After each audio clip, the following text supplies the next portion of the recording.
Ya. Bueno, que Dios les bendiga, amadas hermanas, espero que estén muy bien. Saludo a Cecilia, a Daisy, a Katy también, y esperando que hayan tenido una buena semana ya en los lugares donde ustedes viven. Bueno, vamos a comenzar inmediatamente porque es una horita, así que hay que aprovecharla muy bien, de todas maneras. Bueno, yo ahí al grupo, yo ya mandé el resumen de la clase 6 y 7, he estado mandando todos los resúmenes.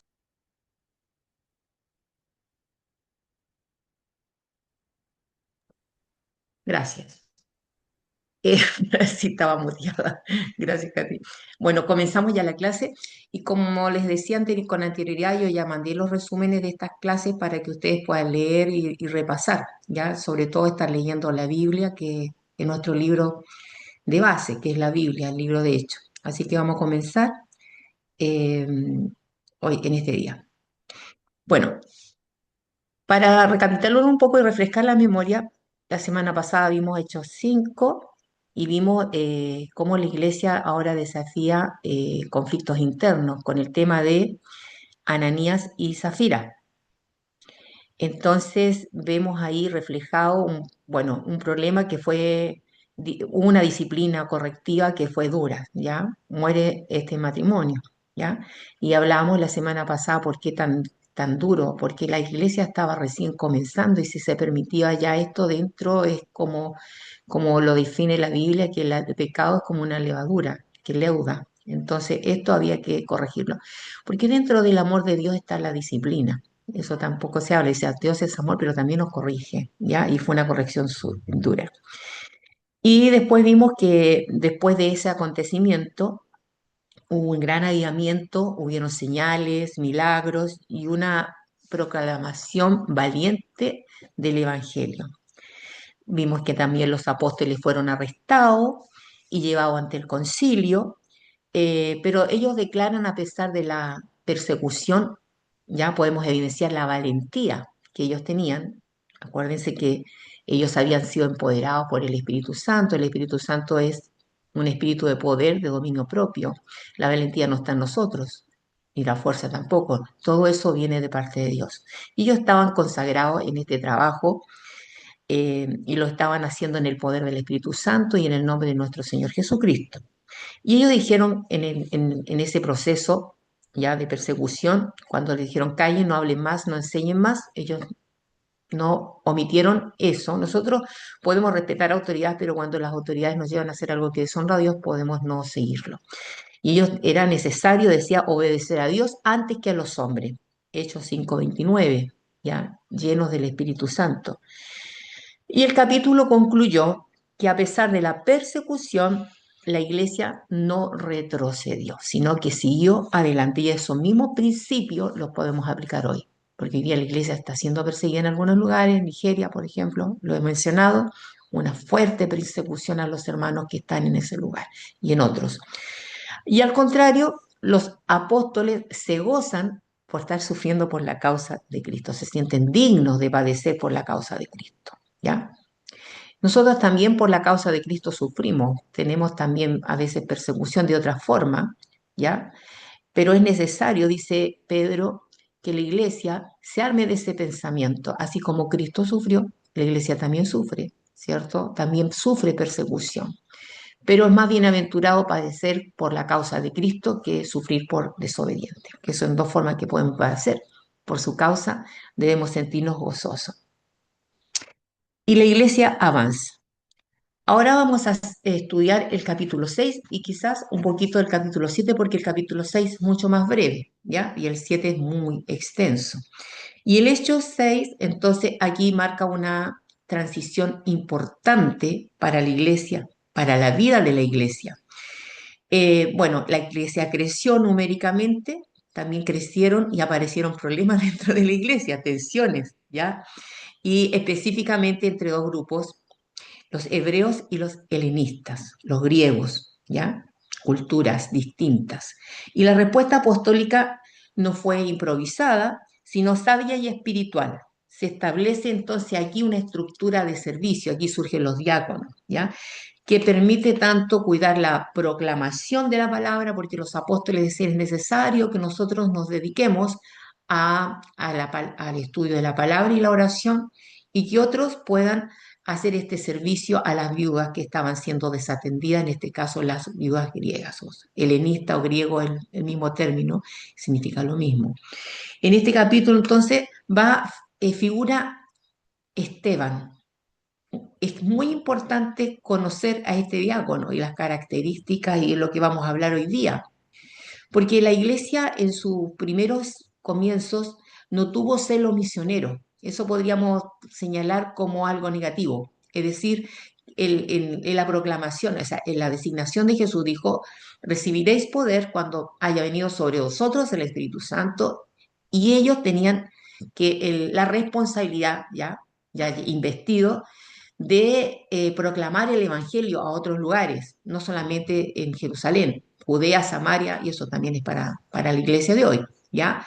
Entonces, era necesario que muriese Esteban, porque él muere, ¿cierto? Ustedes leyeron capítulo 6 y 7, él muere, pero debido de esa muerte empieza una gran persecución y la iglesia fue esparcida.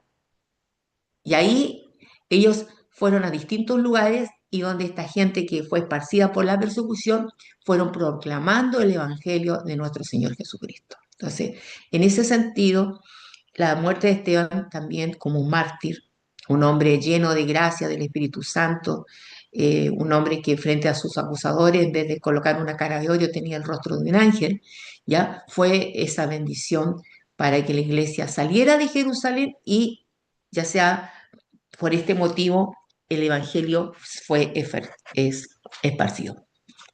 Entonces se enfrentan los conflictos con discernimiento espiritual. Hay una problemática, ¿cierto? En el servicio y el sustento de las viudas y había que solucionarlo. Ese es el problema del capítulo 6 y allí surgen los diáconos. Se valora tanto la palabra también como el servicio, ¿ya? Las dos cosas son importantes y forma líderes llenos del Espíritu. También es muy increíble las características que debían tener o los requisitos, el currículum de los diáconos. ¿Ya? Importante también conocerlo, qué características iban a tener aquellos que iban a servir las mesas y atender las viudas. Bueno, eso es el capítulo 6, pero vamos a ver hoy día también un poquito el capítulo 7, si nos alcanza el tiempo, porque es cortito el capítulo 6, y en ellos 7 contiene un discurso más extenso del libro de los Hechos y constituye una de las exposiciones teológicas más profundas de la historia bíblica. Aquí tenemos que tener un poquito de conocimiento del Pentateuco, porque él va a hablar de Abraham, va a hablar también de Moisés, ¿ya? Para señalar que todo tiempo los enviados de Dios han sido perseguidos, así como Esteban fue perseguido, martirizado, ¿cierto? En todos los tiempos los enviados de Dios han sido perseguidos. Entonces, en su defensa, porque Esteban es arrestado, ¿ya?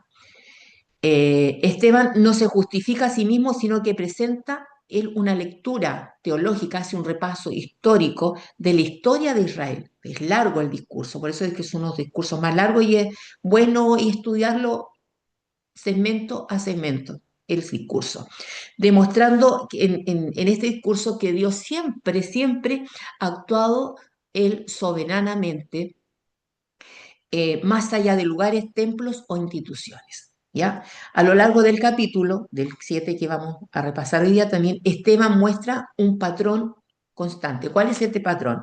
Dios se revela y envía libertadores, es lo que va a señalar en ese discurso, por un lado. Dos, el pueblo rechaza a los enviados. Históricamente los ha rechazado hasta el día de hoy. Dios cumple su plan a pesar del rechazo, porque Dios usa hombres, ¿cierto? Personas con ciertos propósitos en cada época de la historia con un propósito, ¿cierto? A Moisés lo utilizó para sacar el pueblo de Canaán, o sea, de Egipto y llevarlo a Canaán. Después a Josué siempre hay un propósito y siempre estas personas han sido perseguidas. Y el discurso culmina con una acusación profética, el de Esteban en el capítulo 7. Israel ha resistido al Espíritu Santo y ha rechazado al justo, que es el Mesías, Jesús, Jesucristo, ellos 7. Nos prepara para comprender entonces el significado de este martirio, la fidelidad hasta la muerte, porque cuando Esteban es apiedrado dice que Él nunca, él oró también igual que Jesús, perdónales, ¿cierto? Porque no sabía lo que estaban haciendo y él vio a Cristo sentado a la diestra de Dios Padre. Es decir, Dios estaba ahí con él en ese momento crucial de su vida en que él iba a morir de esa manera tan dura. Y eso permitió, como les decía con anterioridad, la expansión del Evangelio más allá de Jerusalén. Con esto quiere decir que todo tiene un propósito en el reino. Dios es soberano, ¿ya? Dios levanta reyes, Dios levanta personas para hacer algo para que el reino de Dios sea extendido, ¿ya? Yo, bueno, estaba leyendo un libro y, bueno, lo he visto desde la visión misionera. La Biblia nos habla de un redentor, de un plan de salvación, ¿cierto? Está el protoevangelio, Dios se revela, Jesucristo el hilo conductor de la Biblia, ¿ya? Pero ese plan tiene que ser conocido. ¿Y por quiénes tiene que ser conocido? Por la iglesia. Entonces, la iglesia es misionera, ¿ya? Eso lo quiero destacar. Y ellos tienen que hacer cumplir la gran comisión, ¿ya? Y Esteban tuvo que morir para que ellos fueran esparcidos y la iglesia pudiera seguir creciendo. Podríamos decir que en conjunto, Hechos capítulos 5, 6 y 7 muestran que la iglesia primitiva no crece como por comodidad, sino por fidelidad. Es una iglesia fiel, que la misión avanza a pesar del conflicto. Dios, Jesucristo, se lo había dicho, que iban a tener aflicción, que iban a ser perseguidos, pero que Él iba a estar con ellos siempre y que el testimonio cristiano muchas veces demanda nuestra vida misma. Por eso, el que quiera seguir a Jesús, tome su cruz cada día y sígale.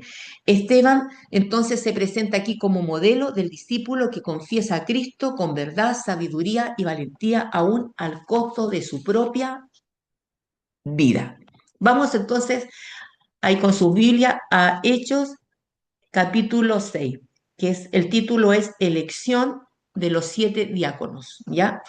Hechos capítulo 6, entonces, señala o marca, podríamos decir, una transición en la vida de la iglesia primitiva. Hay una transición. La estructura, tiene que formarse una estructura nueva. En la medida que la iglesia va creciendo, va formando una estructura de acuerdo a la necesidad, ¿cierto?, de ese tiempo. Partió con un grupo pequeño, pero ahora son miles, ¿ya? Que están, eh, que tienen que ser discipulados, enseñados, organizados y todo eso, ¿ya? Entonces el crecimiento numérico y misional trae consigo nuevos desafíos internos, no de persecución externa, sino de organizarse. Exige aquí una organización frente a una temática que vamos a ir desglosando, una justicia comunitaria y un liderazgo espiritual. Lucas muestra que Dios preserva entonces la unidad de la iglesia, no eliminando los problemas no, sino guiándoles a responder bíblicamente frente a los desafíos que podamos tener. Ellos tenían ese desafío. Hay un problema que hay que solucionar. Se requiere servicio específico. A eso me refiero. Ya. Desde una perspectiva, ¿cierto? Este capítulo enseña cómo la palabra de Dios y la oración, por otro lado, deben permanecer centrales, mientras la iglesia desarrolla estructuras de servicio fieles a su misión. ¿Ya? La Biblia, yo se los he comentado en otras clases, tiene principios supraculturales, es decir, que se pueden aplicar en toda cultura, ¿ya? En toda cultura. Lo que puede cambiar son los métodos de hacer iglesia, ¿ya? De acuerdo a los contextos donde está la iglesia. Aquí estamos hablando de iglesia primitiva, las viudas están siendo desatendidas, se requiere personal para que puedan atender las necesidades de estas viudas, ¿ya? ¿Me entiende? Entonces los métodos pueden cambiar, pues los métodos pueden cambiar, pero lo que no cambia es la doctrina, la palabra de Dios. Por eso son principios supraculturales, ¿ya?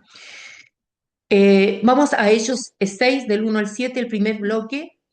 Este primer bloque que vamos a enseñar presenta el primer conflicto administrativo y cultural dentro de la iglesia.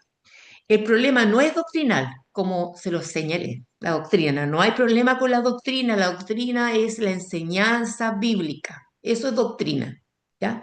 Las metodologías es otra cosa, ¿ya? Y Dios respeta esa cultura, por eso no habla tanto de método, sino práctico. Y su resolución nos señala principios duraderos sobre liderazgo, servicio, unidad y prioridad espiritual. Aquí aprendemos eso. La iglesia crece, que bueno, numéricamente, pero también debe aprender a organizarse sin perder su esencia. Y aquí se requiere organizarse porque aparece una dificultad. Bueno, Hechos 6.1, aquí se presenta el problema. Estos son principios súper buenos, hermanos, para que aprendamos en este tiempo cómo hacer iglesia. ¿Ya? No es lo mismo una iglesia de, no sé, de 30 personas a una iglesia que tiene, no sé, una mega iglesia como las que se dan hoy día. ¿Cómo se organizan? En aquellos días, como creciera el número de discípulos, hubo murmuración de los griegos contra los hebreos, aquí está el tema cultural, ¿no? De hebreos, griegos, de que las viudas de aquellos, de los griegos, eran desatendidas en la distribución diaria. Entonces, observamos aquí que el crecimiento numérico es el contexto inmediato del conflicto. Aparece la primera murmuración interna. Se distinguen dos grupos culturales, hebreos y griegos o helenistas, es lo mismo, griegos, helenistas, es lo mismo, y el problema afecta a un grupo vulnerable, las viudas, ¿ya? La queja se relaciona, en este caso específico, con la administración de servicio, no con doctrina, ¿ya? Eso hay que dejarlo muy claro. No hay un problema doctrinal, no hay una herejía, sino que hay un tema de administración aquí, de organización, ¿ya? De replantearse esto y ver cómo solucionamos este problema, ¿ya?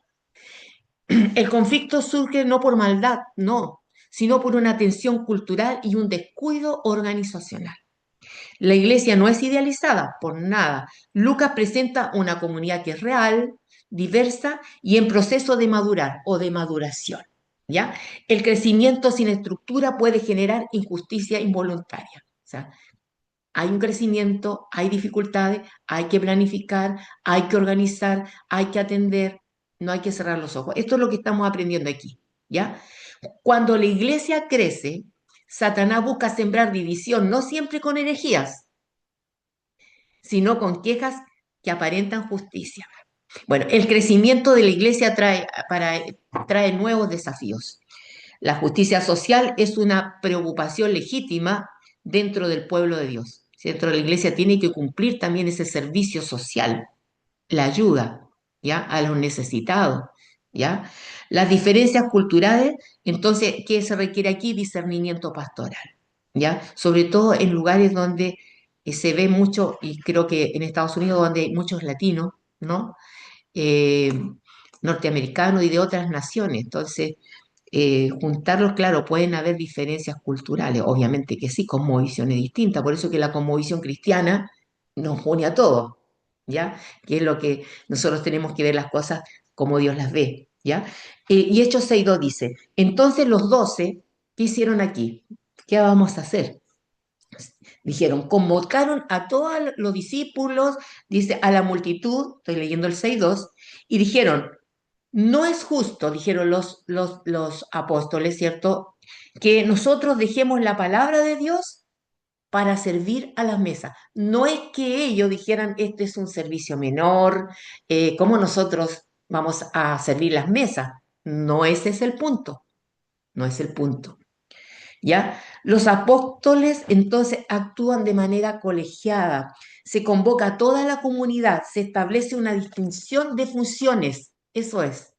La palabra de Dios es prioritaria y lo hemos señalado. Los líderes deben de conocer, estudiar la palabra de Dios porque es la guía, ¿ya? Y enseñarla, ¿ya? Entonces aquí hay una distinción de funciones.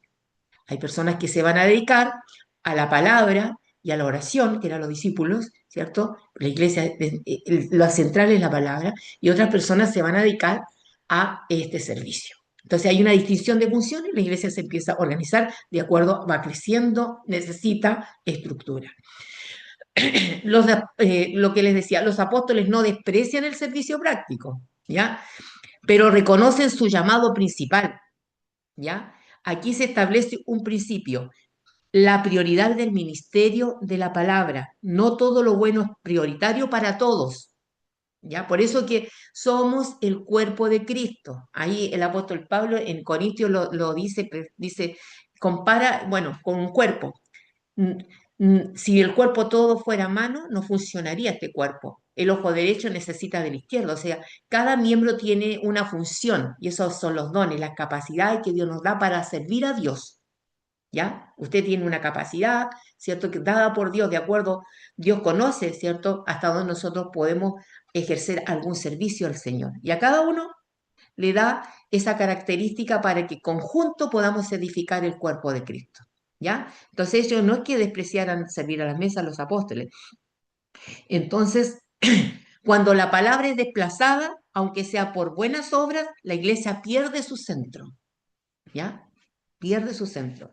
Entonces, el liderazgo espiritual debe proteger su llamado. Dice que Dios levantó pastores, ¿cierto? Los apóstoles en aquel tiempo, personas, ¿cierto? Para enseñar a los santos y capacitarlos para la obra del ministerio, ¿ya? La iglesia necesita diversidad de ministerios, ¿ya? Servir bien implica saber decir no a ciertas tareas, porque Dios a ti no te ha llamado a hacerlo todo, Dios te ha llamado a algo específico, ¿no? Y en eso tenemos que trabajar, porque si no nos vamos a agotar. Todos somos necesarios dentro del cuerpo de Cristo, ¿ya? Entonces aquí viene el currículum de los diáconos. Y esto es bien importante entenderlo, porque ya van a servir a las mesas, no importa quien no conozca la palabra, total, van a servir las mesas. No, tampoco es así. Buscad pues, hermanos, de entre vosotros, dice el versículo 3, de buen testimonio. Ahí tienes una característica de buen testimonio, lleno del Espíritu Santo y de sabiduría a quienes encarguemos este trabajo. Ahí tenemos el currículum de los diáconos. La congregación participa en la elección, vemos aquí, observamos esto, se establecen criterios espirituales, no solo técnicos. El número 7 sugiere, disculpe, plenitud y suficiencia. El servicio práctico es profundamente espiritual también, ¿ya? La iglesia no delega el problema a cualquier persona, ¿no? Son las mesas, total, cojamos a Juanito, a Pedrito, tal, van a servir las mesas. No, aquí tenemos tres requisitos que tenían que reunir estos diáconos. Hombres espiritualmente maduros, esto refuta la falsa dicotomía entre lo espiritual y lo material. Todo lo que hacemos para Dios, lo hacemos por amor, para engrandecer su nombre, y es un servicio importante. Todo. No todo, no podemos decir esto es menor, la palabra no, todo es importante. Toda obra, como principio sacamos aquí, en la iglesia, aún la más sencilla, es servicio delante del rostro de Dios.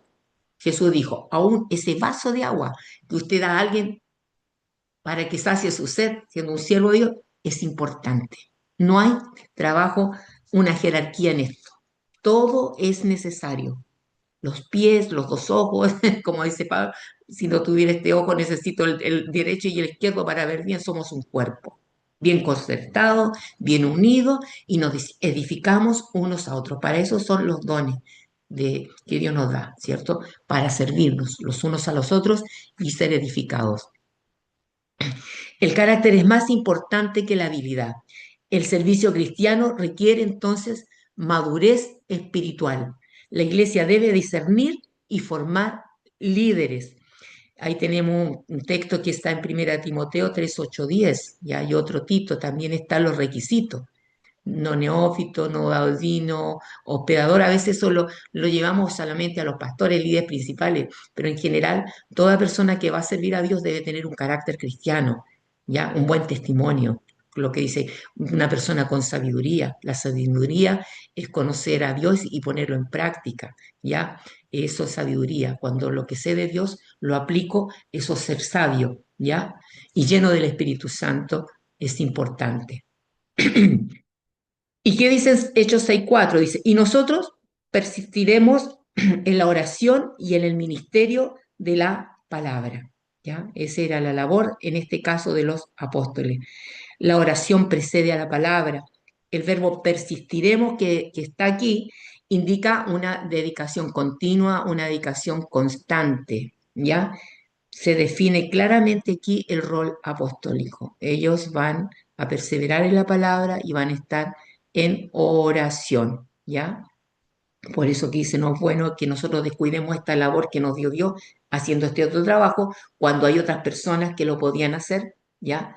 Y también, la iglesia se edifica cuando sus líderes entonces perseveran en la comunión con Dios, ¿ya? Y en la proclamación fiel de su palabra. La oración no es un complemento, sino un fundamento del ministerio. Aquí tenemos principios también como la iglesia crece, con la palabra de Dios, y también la oración es importantísima. Dios nos usa a través de lo que somos en Cristo. Eso lo he explicado. Cuando usted hace algo, es Cristo que está usándolo usted para hacer una tarea que honre a Dios, ¿ya? Por eso que si alguien no conoce las escrituras, si no está estudiando la palabra, si no está orando, creo que tiene que replantearse y hacer las cosas como tienen que ser, porque la palabra nos santifica, ¿ya? En la formación espiritual, la meta de Dios en nosotros es crecer a la imagen de Cristo, ¿ya? Entonces, estas personas que iban a servir a las mesas reunían los requisitos, había fruto en ellos, había una conducta, había algo, había un cambio que cuando, cuando el amor de Dios se hace visible a través de lo que nosotros hacemos y servimos, el amor de Dios se hace visible, ¿ya? Entonces, era importante que ellos también, es decir, están los apóstoles, están los diáconos, pero la rigurosidad y los requisitos se mantienen. Ya, Timoteo, Tito, léalo los requisitos de los líderes. No es solamente para los pastores. A veces porque no, mire, a veces sucede, voy a hablar de un tema práctico aquí, que necesitamos a cierto servicio y, y miramos y no vemos la madurez quizás las personas que puedan hacerlo, pero a veces la gente van y colocan a personas porque no hay, pero no reúnen los requisitos, ¿me entiende? ¿Y qué pasa después? Es un daño para la persona que se le pone en un lugar que aún no está preparado, es un daño, porque puede decepcionar y quizás no perderse, no sé, pero es un daño para la iglesia igual. Entonces, porque vamos viendo que no hay un buen testimonio por lo que se ve. Entonces, se causa más daño que beneficio. Entonces, por eso es que es importante preparar a los líderes, prepararlos en la palabra, que ellos puedan crecer, porque a través de la palabra, tú no puedes ministrar a un Dios que no conoce, ni Dios se conoce en la palabra. Entonces, si no conocen la palabra, no van a haber fruto, no hay madurez. No podemos colocar a una persona en un lugar que aún no tiene esa madurez para enfrentar situaciones. Entonces, por eso es que era importante los requisitos que ellos pusieron para colocar personas que iban a servir las mesas. Entonces, hay que preparar líderes y la iglesia tiene que discipular y enseñar para que esas personas conozcan al Dios de la palabra y sea reflejado en su vida diaria. Es decir, que den frutos, que sean guiados por el Espíritu Santo de Dios en todo. Un ministerio sin oración es un ministerio sin poder espiritual. La oración sostiene el liderazgo, aquí hablando de los requisitos de los apóstoles que ellos estaban dedicados a la palabra y a la oración, ¿ya? La palabra debe ocupar el centro de la vida. La iglesia debe proteger a sus líderes del activismo excesivo, ¿me entiendes? Muchas actividades, ¿ya? Y podemos caer en este error que ha pasado, ¿ah? Podemos estar trabajando en la obra de Dios, descuidando el Dios de la obra, porque ha cesado la oración, ha cesado la búsqueda por mucho activismo dentro de la iglesia donde están sus líderes involucrados. Y ellos tienen que tener tiempo para estar con Dios, estudiar la palabra y estar orando por la iglesia. Bueno, en esta asamblea, gracias a Dios, agradó la propuesta a toda la multitud. ¿Ya? Porque a veces en lo práctico, ustedes saben por qué yo lo digo, en lo práctico en la iglesia no pasa así siempre, ¿no? Y eligieron a Esteban, varón, mire el tema, varón lleno de fe y del Espíritu Santo. Entonces observamos que hay un consenso comunitario Esteban se destaca por su carácter espiritual, ¿ya? Es un hombre que se evidencia que tiene a Cristo y que tiene una buena actitud frente al mundo, ¿no? Los nombres son mayoritariamente griegos, ¿ya? La elección de hombres helenistas muestra sensibilidad también pastoral y justicia cultural, porque quienes tenían problemas la viuda de los griegos. La iglesia responde al conflicto, entonces lo hace con sabiduría, con equidad también podríamos decir, fortaleciendo la unidad. Sproul dice, la verdadera unidad se preserva cuando la verdad y la justicia caminan juntas. La iglesia debe escuchar entonces cómo podemos aplicar esto a los afectados. Había una problemática, se escuchó, las soluciones bíblicas promueven reconciliación, se buscó una solución a este problema y el liderazgo justo fortalece la comunión. Bueno, estas personas, el 6 y 7 dice, el versículo 6 y 7, si lo buscaste ahí, dice, a los cuales presentaron ante los apóstoles, a estos escogidos, quienes orando les impusieron las manos y crecía la palabra del Señor. Entonces, la comisión, es decir, estas personas, se oró por ellos, se reconoció públicamente el ministerio que ellos iban a tener de diáconos, ¿ya? Y el resultado es crecimiento espiritual y numérico, porque se atendió la problemática y habían personas idóneas para ese cargo. La correcta organización, entonces, fortalece la misión. Cuando la iglesia honra la palabra, el servicio y la oración. Tres puntos fundamentales que nosotros podemos sacar aquí, aplicables, totalmente aplicables para este día. Cuando la iglesia honra la palabra, cuando el servicio también, que debe estar, y la oración. Importantísimo. Dios concede entonces crecimiento. El orden apaga al espíritu, lo canaliza. El orden no apaga al espíritu, lo canaliza. ¿Ya? Dios bendice el orden que él mismo ha establecido. Dios es un Dios de orden. Bueno, entonces lo podemos aplicar diciendo que el servicio fiel glorifica a Dios. ¿Ya? La buena organización impulsa la misión. ¿Ya? Y el crecimiento es fruto de la obediencia. Ahí yo tengo el resumen que mandé de todo esto que estamos hablando, si le va a servir mucho igual, pero es bueno ir apuntando. ¿Qué nos enseña entonces este pasaje sobre la relación entre crecimiento y conflicto de la iglesia? ¿Qué nos enseña? Podríamos preguntarle.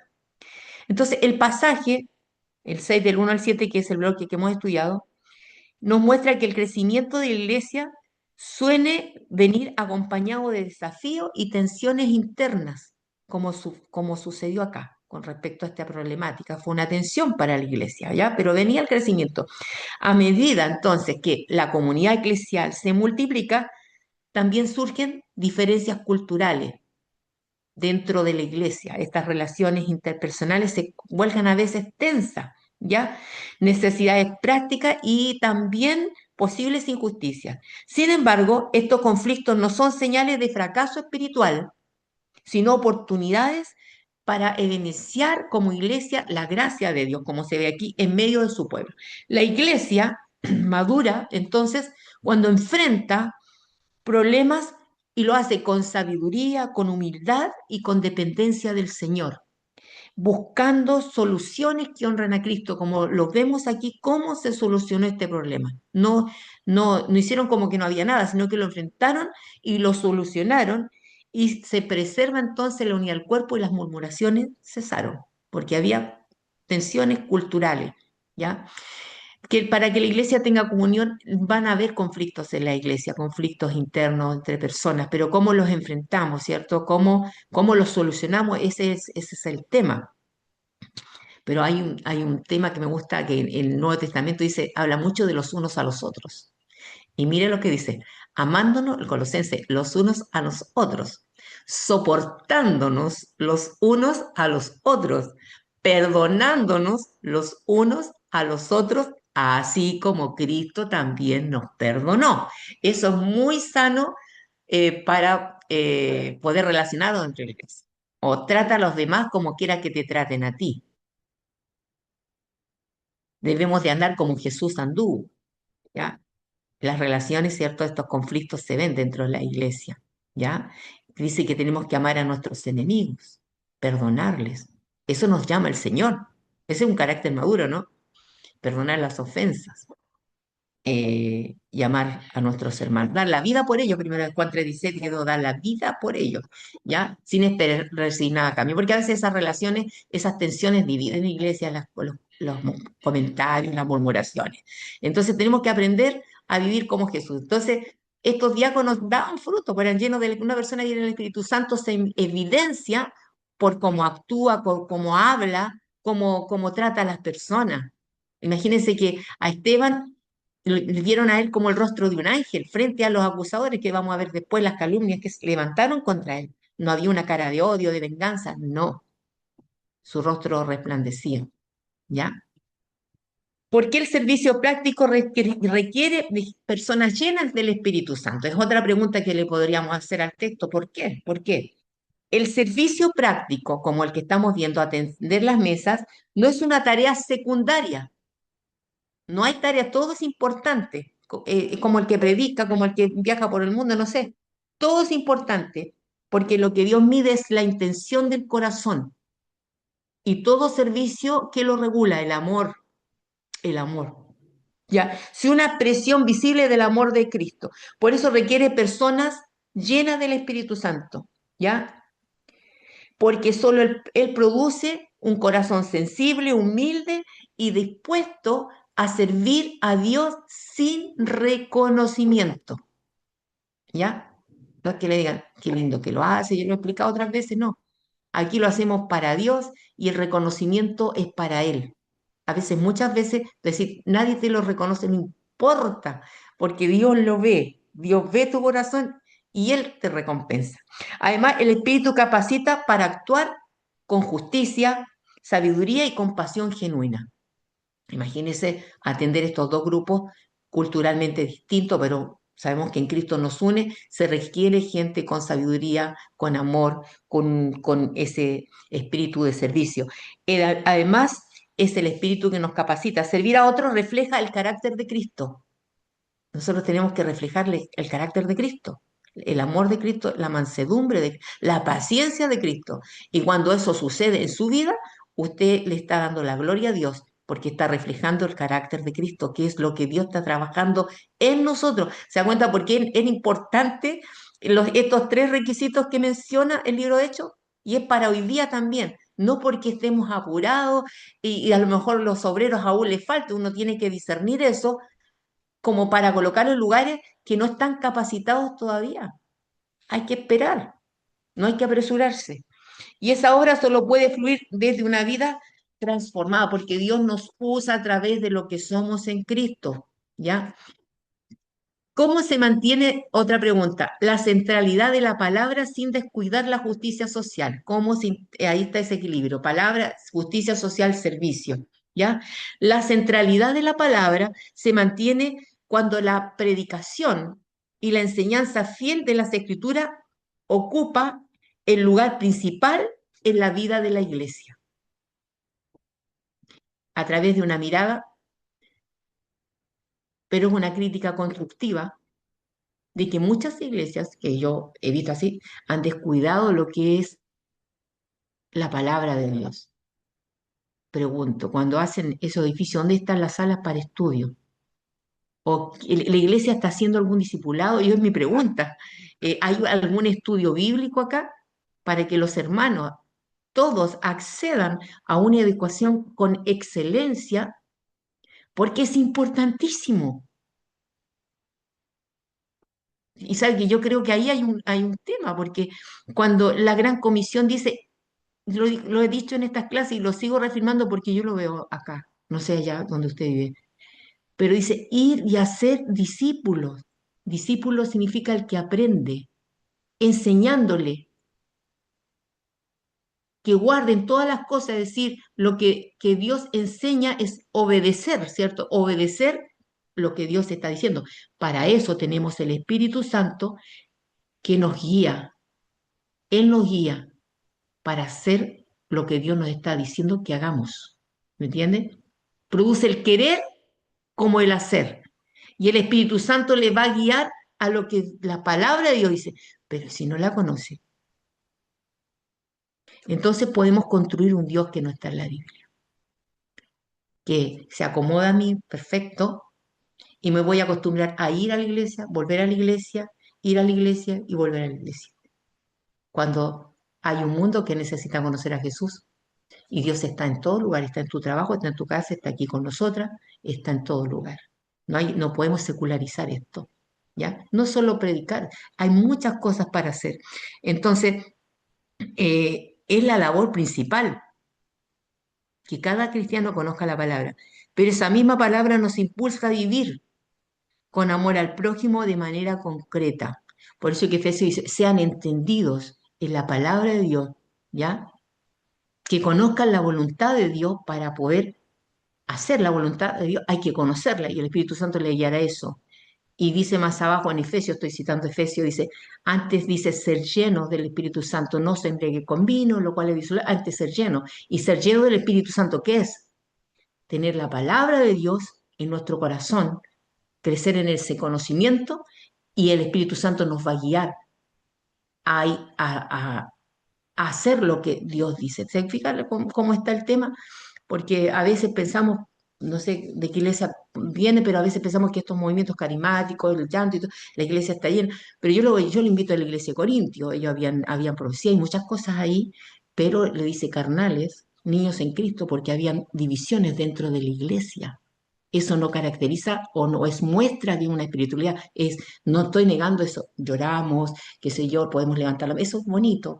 Cada uno lo va a expresar. Pero el fundamento es la palabra de Dios, ¿cierto? Porque esa persona sale y sigue siendo la misma persona y no hay un cambio en su vida, yo dudo que sea llena del Espíritu Santo de Dios. ¿Ya? Por eso es importante. Entonces, esto es la justicia. La palabra gobierna el corazón de la iglesia. Produce una fe que actúa, una doctrina que se encarna y un amor que responde a las necesidades reales sin perder el enfoque en el Evangelio. Porque no es todo servicio social, ¿cierto? Porque podría ser que nos inclinemos mucho a eso, no. Tiene que haber un equilibrio. Hechos 6, entonces, nos enseña que una iglesia saludable es aquella que crece, enfrenta desafíos con sabiduría espiritual, sirve con corazones llenos del Espíritu y mantiene la palabra de Dios como su fundamento. Vamos a la sección 2. Hechos 6, del 8 al 15. En este bloque se introduce ahora la figura de Esteban, del 8 al 15, cuyo ministerio marca un giro decisivo en el libro de los Hechos. Este es un personaje muy importante y lo he explicado. Lucas presenta entonces a Esteban, que significa coronado, no solo como un servidor fiel, sino como un testigo poderoso cuya vida y testimonio provocan una nueva etapa de oposición. Aquí se conectan servicio, poder espiritual, sufrimiento y fidelidad a la verdad, anticipando la expansión misionera fuera de Jerusalén. Entonces, este es la crítica que podríamos decirle a la iglesia, primera iglesia. Están todos en Jerusalén, pero no han salido de ahí. Entonces va a ser usado este personaje importante en la historia de la iglesia para que la iglesia sea perseguida. Yo digo que cuando la iglesia sufre persecución, históricamente es cuando la iglesia perseguida crece mucho más que cuando han estado como quietito ahí. Entonces dice Hechos 6:8, Esteban, el diácono que servía las mesas, dice, lleno de gracia y de poder, ¿qué hacía él? Grandes prodigios y señales entre el pueblo, ¿ya? Esteban no es un apóstol, sino uno de los 7 diáconos, ¿ya? Lo decíamos. Él está lleno de gracia y de poder. Es tan importante esto, disfrutar a Dios, disfrutar su presencia, vivir en la comunión con Dios. Creo que son los momentos más plenos que podemos tener. Tenemos una lucha tremenda con nuestra carne, con lucha interna, externa, pero andar en esa comunión es muy lindo. La vida es muy bonita así. Su ministerio tiene impacto público, obviamente. Si está lleno de poder de Dios, va a tener un impacto público. Y Dios obra también señales, porque dice que él hacía grandes señales en medio del pueblo. A través de él, Dios lo usaba. Obviamente que toda esta situación para Esteban va a traer, ¿qué? Persecución, ¿ya? Lucas muestra que el poder de Dios no está limitado al oficio, que él es diácono, apostólico, ¿ya?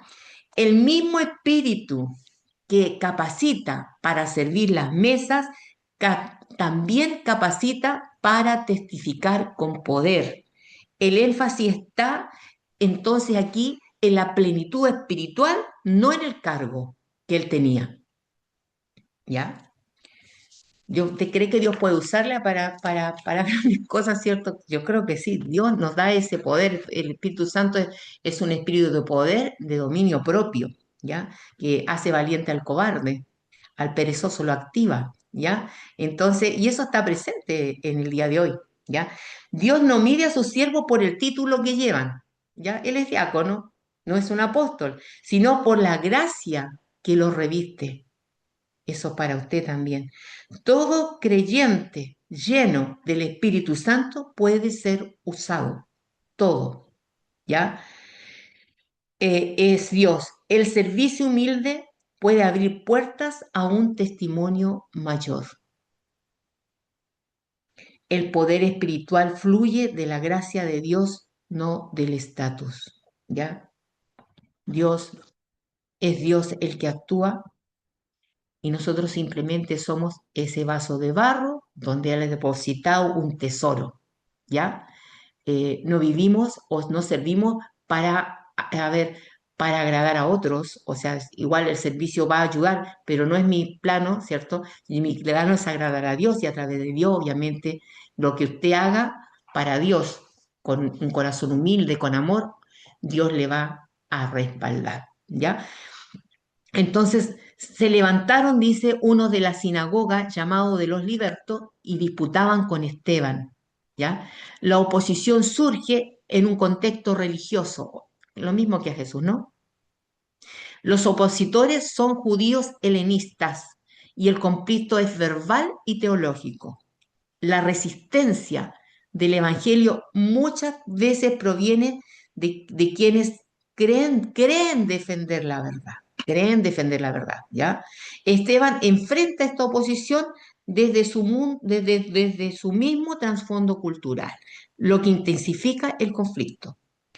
Los enemigos más feroces del Evangelio, dijo Martín Lutero, suelen ser los más religiosos, ¿ya? La fidelidad a Cristo puede entonces generar conflicto inclusive dentro del ámbito religioso. La verdad bíblica confronta tradiciones arraigadas. No esperemos servir al Señor sin tener dificultad. Eso es imposible, hermano. Es imposible.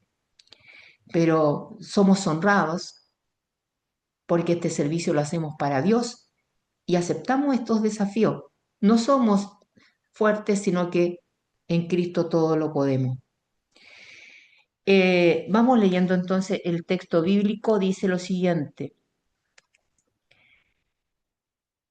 pero no podían resistir a la sabiduría y el espíritu con que hablaba Esteban. Entonces sobornaron a unos para que dijesen que le habían oído hablar palabras blasfemias contra Moisés y contra Dios. Y se inventaron, como pasó con Daniel también, que también lo acusaron porque él oraba y estaba transgrediendo un edicto. Y vemos la historia. En la historia siempre la gente que sirve a Dios fielmente sufre persecución. Por ahí hay un dicho que dice que al árbol que lleva fruto a ese se le tiran piedras. Al que no lleva fruto no se le tiran piedras. Así que no está en la Biblia, pero dice una gran verdad, ¿o no? Al árbol que lleva fruto se le tiran piedras. Y el que no lleva fruto, ¿por qué? Pues si usted no le está haciendo nada, ningún daño al diablo, para que lo dejan así, pero el que está haciendo de bendición, prepárese en oración, en comunión con Dios y siéntase dichoso si está sufriendo alguna situación difícil, pero usted está edificando el reino. Tenemos que Dios nos ayude. Entonces, pero no podían resistir la sabiduría y el espíritu con que hablaba Esteban. Es que es terrible para estos opositores. Entonces, la incapacidad de los opositores es total. La fuente de sabiduría de Esteban es el Espíritu Santo. El poder del testimonio cristiano, hermanas, no erradica en la elocuencia que uno pueda tener humana, sino en la obra del Espíritu Santo. Cuando Dios habla, el error queda expuesto. Dios estaba hablando a través de Esteban, por eso que ellos no podían resistir la sabiduría y el poder que Esteban tenía, porque él tenía una comunión con Dios, él tenía los requisitos ante un buen testimonio, hacía señales y maravillas, es decir, sus señales testificaban también que era un hombre de Dios. John Owen escribe, dice lo siguiente: el Espíritu Santo no solo le ilumina la verdad, sino que desarma la mentira. La dependencia del Espíritu es esencial en la defensa de la fe. La verdad de Dios es finalmente irresistible. Las puertas de Hades no prevalecerán contra la iglesia no puede, no va a ser destruida, nunca. La Biblia ha tratado de ser eliminada a través de la historia, quemada, y nunca, nunca la pudieron destruir. Fue preservada y hoy día la tenemos aquí, escrita en nuestro idioma y muchos idiomas más, para que la podamos leer, ¿ya? Entonces, ¿qué hicieron ellos? Lo que pasó con Daniel: sobornaron a unos para que dijesen que le hemos oído hablar palabras blasfemas, es decir, inventaron, ¿cierto?, una blasfemia contra él. La oposición entonces escala la falsedad, se recurre al testimonio falso, lo que le pasó a Daniel, a Jesús, se le acusa de blasfemia. Cuando la verdad no puede entonces ser refutada, suele ser atacada mediante la mentira. Y eso esta misma estrategia diabólica la vemos hoy día igual. Pueden levantar una calumnia, ¿cierto?, contra usted, contra su ministerio, una falsedad, una mentira, y esto también refleja el patrón que Cristo mismo recibió. Lo mismo. Cuando la verdad prevalece, la impiedad recurre entonces a la calumnia. No hay nada que decir, entonces inventemos. Y esa estrategia la vemos que es siendo utilizada también en este tiempo en ministerios que son de bendición. Entonces, como son de bendición y están edificando a muchos, viene alguien, inventa algo para derribar el ministerio. Yo diría, ¿le ha pasado? No me diga, eso es verdad. Eso es verdad. Le han mentido, sí, pero Dios nos saca adelante. Si usted está en su conciencia tranquila, quédese tranquilo frente a cualquier calumnia, usted sabe la verdad y sabe, y Dios la sabe, que es lo principal. El creyente debe esperar acusaciones falsas. La fidelidad a Dios puede implicar injusticia. Sí, es verdad. Entonces, dice Hechos 6, del 12 al 14, y soliviantaron al pueblo, a los ancianos y a los escribas, y arremetiendo, qué tremendo, a un hombre justo, diríamos nosotros, que ¿por qué pasan estas cosas? Le arrebataron y le trajeron al concilio como un criminal, alguien que estaba bendiciendo, y pusieron testigos falsos que decían: este hombre no cesa de hablar palabras blasfemas contra este lugar santo, que es el templo, que nadie podía tocar ese templo, cuando Jesús dijo, como lo que lo cuida es tanto, uno más grande que el templo está aquí, que era Jesucristo, bueno, y contra la ley. Pues le hemos oído decir que este Jesús de Nazaret destruirá este lugar y derribará las costumbres que nos dio Moisés. Escuchen bien, es muy interesante conocer las tres acusaciones que le están haciendo, porque la defensa de Esteban, que va, el capítulo 7 es largo, es historia, va a refutar esa acusación. ¿Ya? Por eso hay que tener claro esta parte para entender el capítulo 7. Se incita a la multitud, las autoridades religiosas intervienen, las acusaciones distorsionan las palabras de Esteban. Las acusaciones contra Esteban están claramente registradas en Hechos 6 del 11 al 14, que lo hemos leído. Fueron acusaciones espontáneas, sino falsos, no fueron espontáneas, sino falsos testimonios levantados para destruir a esta persona con un propósito religioso y político. Miren, blasfemias contra Moisés y contra Dios, las quiero señalar para que cuando la otra semana podamos estudiar bien el capítulo 7, las pueda tener claro. Yo les mandé un resumen ya del capítulo 7. Lea el 6 y 7, es cortito, está todo lo que he hablado, pero condensado.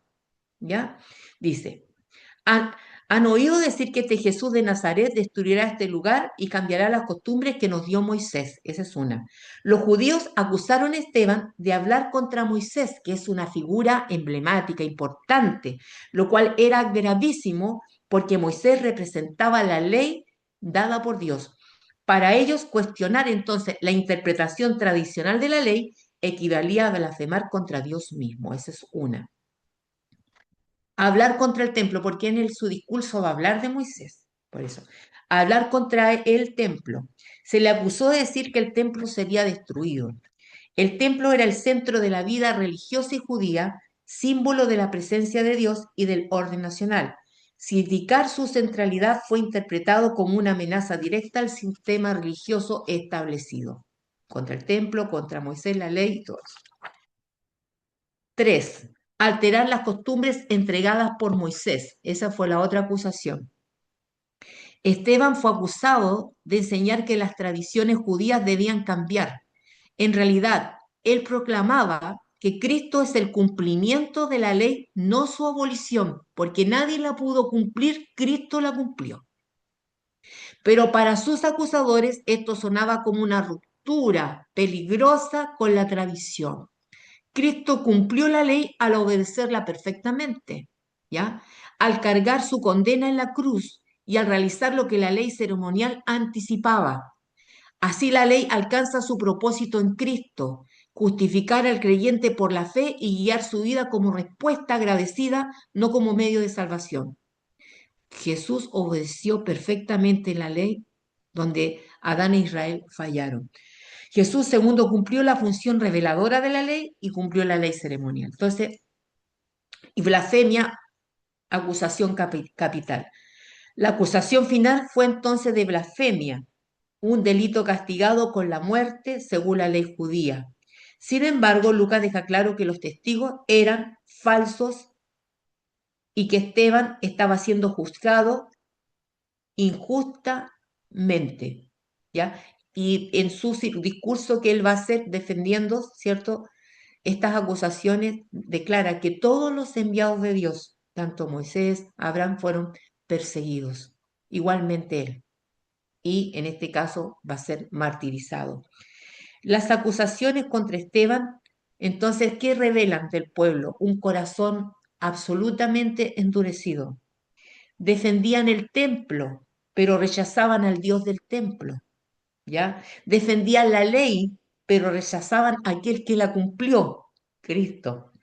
Esteban no estaba atacando entonces la fe verdadera, sino denunciando una religión que era vacía, que había perdido de vista a Cristo. Esteban es acusado de hablar contra el templo y la ley, anticipando el mensaje central de su discurso que vamos a ver ya la próxima semana, que es el capítulo 7. Cristo es el cumplimiento de ambos. La verdad del Evangelio redefine las estructuras religiosas. Un autor dice, la revelación de Dios en Cristo no destruye la ley, sino que la cumple y la trasciende. El Evangelio confronta toda confianza en estructuras humanas. Cristo es el centro de la revelación de Dios.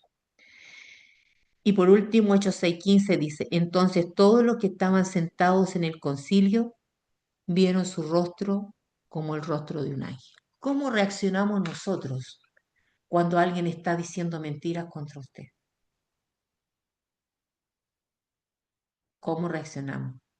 ¿Cómo reaccionó Esteban frente a todas esas acusaciones falsas que a él estaban haciendo? Un hombre de Dios, lleno del Espíritu Santo, de buen testimonio. al tener el rostro como de un ángel, no un rostro de odio, no sé, de venganza, había paz y tranquilidad en su corazón, porque eran falsas acusaciones y Dios estaba con él. Dios concede paz celestial a quienes defienden su verdad con fidelidad, dice un autor. La comunión con Dios produce paz en medio del conflicto. La gloria de Dios sostiene al creyente fiel. No sé en qué ministerio usted está trabajando, algunos sí lo sé, pero si tiene algún problema en el camino, lea aquí la reacción. ¿Qué hizo Jesús frente a sus acusadores?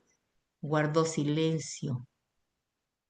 Como cordero fue llevado al matadero y no abrió su boca. Sí, guardó silencio, guardó silencio. Es impresionante. ¿Qué dijo Jesús a los acusadores, a los que le estaban escupiendo, increpando?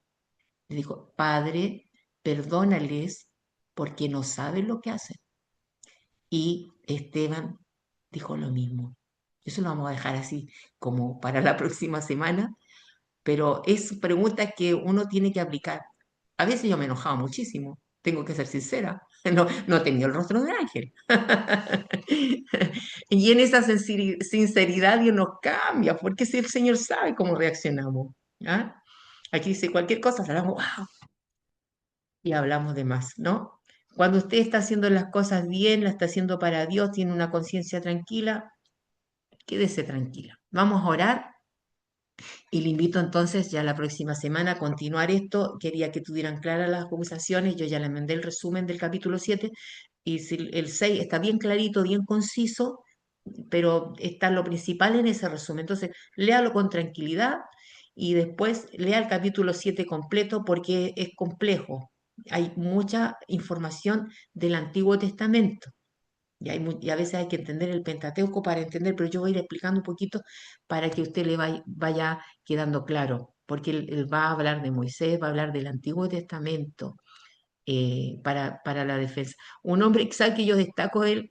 Aparte de todo lo que dijo, lleno del Espíritu Santo, conoce la Escritura, porque se pasea por el Antiguo Testamento, ¿ya?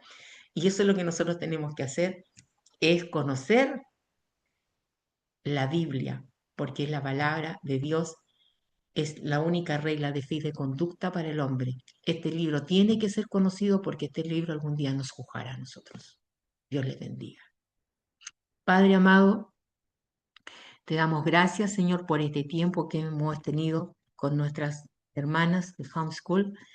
Te pido que tú las bendigas, Señor, grandemente. Oramos también por lo que está sucediendo en Estados Unidos. Hay personas que están allá, hay un temporal para que tú guardes esa nación también, donde están nuestros hermanos o hermanas. También acá en Chile hubieron incendios donde mucha gente murió. Terrible. Una ciudad casi completamente destruida. Iglesias que se quemaron. Niños que murieron. Es terrible lo que ha pasado acá, pero hay hermanos en Cristo también ahí que están sufriendo por todo esto. Oramos por ellos también. Y bendice este tiempo, Señor. Yo siempre oro para que las alumnas puedan ser iluminadas y tu espíritu puedan entender el mensaje bíblico. Que tú les ayudes. Nos ayudes a todos, Señor, a actuar con serenidad cuando se nos ataca, sino que tú nos defiendes mejor, Señor, mucho mejor. A no ser vencidos por los malos, porque el mal se vence con el bien. Así es lo que tú quieres, que nosotros reflejemos a Cristo como lo hizo Esteban frente a todas esas acusaciones falsas, un hombre que bendecía, que servía a las mesas, que era lleno, que era del Espíritu, que servía a las viudas con amor, Señor. Eh, Transfórmanos, Señor, conforme a la imagen de Cristo. Si hay algo en nosotros que no te agrada, tú puedas sacarlo, Señor. Sabemos que la santificación es progresiva. Vamos siendo transformados de gloria en gloria por medio de tu Espíritu Santo, Señor. Nos falta. Ayúdanos, Padre, y bendice a nuestras hermanas. Yo sé que hay unas que se levantaron muy temprano, quizás están muy cansadas, pero a usted le dé nueva fuerza. Te lo pedimos en el nombre de Jesús. Amén. Bendiciones, hermanos. No se vaya porque estoy viendo la asistencia. Cecilia, Caras, ya estamos, y Daisy. Ok, aquí las tengo.